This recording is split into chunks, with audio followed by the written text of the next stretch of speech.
মাস হিস্টোরিয়ায় করিমগঞ্জের রামকৃষ্ণনগর এলাকার রামকৃষ্ণ বিদ্যাপীঠের শতাধিক স্কুল ছাত্রী শনিবার দ্বিতীয় দিনেও অসুস্থ হওয়ার ঘটনায় তোলপাড় হচ্ছে গোটা এলাকা।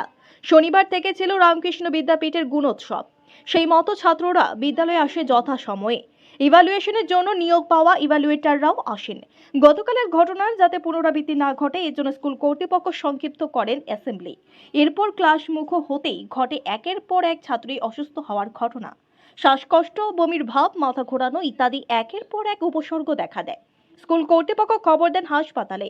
অ্যাম্বুলেন্স করে অসুস্থ বাচ্চাদের হাসপাতালে নিয়ে যাওয়া হয়। শুরু হয় গোটা এলাকা জুড়েই হইচই। ছুটে আসে পুলিশ। রামকৃষ্ণনগরের পুর কমিশনার সহ এক্সিকিউটিভ অফিসার রাহুল পি গগৈগো ছুটে যান হাসপাতালে। মুহূর্তে খবর ছড়িয়ে পড়তে জড়ো হতে থাকেন অভিভাবক সহ আশেপাশের লোকজন। 3 ছাত্রী শ্বাসকষ্ট বেশি দেখা দিলে শিলচর মেডিকেল কলেজে রেফার করা হয়। খবর পেয়ে ছুটে আসেন বিধায়ক বিজয় মালাকার, আসেন ডিইও তথা শিক্ষা বিভাগের দায়িত্বে থাকা এডিসি ধ্রুবজ্যোতি পাঠকও। এডিসি পাঠক সবকিছু শোনার পর নির্দেশ দেন 3 দিন বিদ্যালয় বন্ধ রাখার। এদিকে স্থানীয়রা ভূতপ্রেত ইত্যাদি বিষয়কে একেবারে আমল দিতে চাইছেন না। এক মহল দাবি করছেন বিদ্যালয়ের সাগর দীপককে খুন করেছিল পুলিশ, যা প্রায় 40 বছর আগে। এছাড়া একজন আত্মঘাতী হয়েছিল, সেই ঘটনাও 20 বছর পুরানো। এত বছরে কিছু হয়নি, এখন যা ঘটছে তাও অস্বাভাবিক ঘটনা। Bureau report, daily Barak.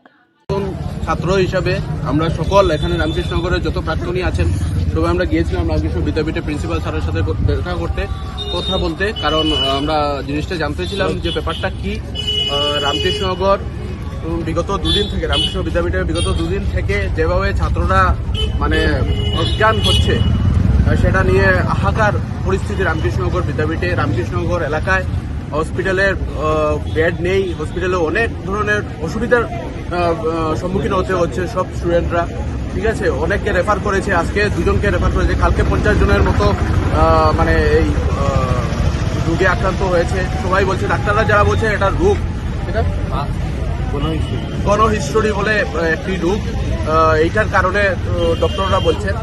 আমরা এখন এলাম বিদ্যাপীঠে এলে আসার পর আমি স্যারের সাথে কথা বললাম। স্যার বললেন যে এইটা সকালবেলা খাওয়ার প্রবলেমের জন্য, মানে খালি পেটে এসেছে সবাই গুণ উৎসবের জন্য, এইটার জন্য হতে পারে। মানে এক্স্যাক্ট কি ঘটনা এটা স্যারও বলতে পারছেন না। তবে ডাক্তারদের মতে এইটা একটা ভাইরাস রোগ। হ্যাঁ, এখন দেখা যাক। আমরা আমাদের দাবি এইটা যে অ্যাটলিস্ট 7 দিনের জন্য বিদ্যাপীঠ বন্ধ দেওয়া হোক, কারণ এই ধরনের সিচুয়েশন যখন আছে, অনেক আগেই বন্ধ, মানে কালকে যখন ঘটনা হয়েছে 50 জনের মতো আক্রান্ত হয়েছে অলরেডি দেখা গেছে। আমার মতে আজকেই এটার স্টেপ নেওয়া দরকার ছিল, কিন্তু নেওয়া হয়নি। আজকে আবার সেম ঘটনা ঘটেছে। ঠিক আছে, যেটা হয়েছে তো হয়েছে, এবং স্যারের বিদ্যাপীঠের কর্তৃপক্ষের প্রয়োজন যে ওনাদের বাড়িতে যাদের এই ধরনের ঘটনা ঘটেছে ওনাদের বাড়িতে খবর নেওয়া, ওনারা সুস্থ আছেন কিনা সুস্থ না এই ব্যাপারে জানা বিদ্যাপীঠের। এবং রামকৃষ্ণনগর হসপিটাল এবং অ্যাডমিনিস্ট্রেশন রামকৃষ্ণনগর, আমি এটাই বলতে চাই, রামকৃষ্ণনগর হসপিটালে কোনো ধরনের কোনো ফ্যাসিলিটি নেই, বেড নেই, অক্সিজেন নেই।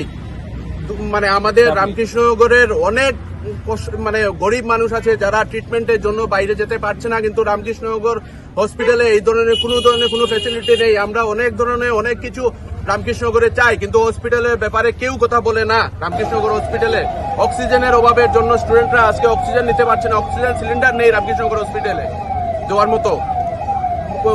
অ্যাম্বুলেন্সের মধ্যে উঠিয়ে তারপর অক্সিজেন স্টুডেন্টদেরকে প্রোভাইড করা হচ্ছে। হসপিটালের মধ্যে অক্সিজেন নেই, হসপিটালের স্টাফ নেই।